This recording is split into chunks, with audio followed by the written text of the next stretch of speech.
வணக்கம். நான் astrology professor doctor Vimalan. Rahu Ketu தோஷம், அதே ராகு கேது தோஷம் இருந்தால்தான் சரியாக வரும் அப்படின்றாங்க. நான் திரும்ப திரும்ப இந்த வீடியோ போட்டுக்கிட்டு இருக்கேன். ராகு லக்னத்தில் இருந்தால் குழப்பவாதிகள், கேது லக்னத்தில் இருந்தால் பிடிவாதக்காரர்கள். இந்த ரெண்டையும் அட்ஜஸ்ட் பண்ணிட்டு அழகாக வாழ்ந்துட்டு போவாங்களா? இவங்க இதை புரிஞ்சுக்கிட்டு இதை வாழ்ந்துட்டாங்கன்னா ஓகே தான், அங்கே ஒன்றும் பெரிய சங்கடமெல்லாம் ஒன்றும் கிடையாது. இவங்க இதை புரியாததுனால தான் பிரச்சனைகள் அதிகமாகிட்டே இருக்குது. ஏன் அந்த காலத்துலலாம் ராகு கேது இல்லாமலாம் பிறந்தான்?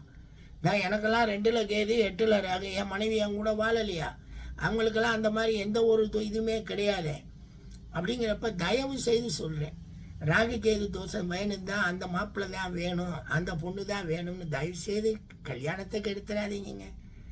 அட்ஜஸ்ட் பண்ணிக்கணுங்க. அவர் அட்ஜஸ்ட் பண்ணலைன்னா பொண்ணு அட்ஜஸ்ட் பண்ணிக்கட்டுங்க. லக்ன கேதுல இருக்க பொண்ணே அட்ஜஸ்ட் பண்ணிட்டு போகுது.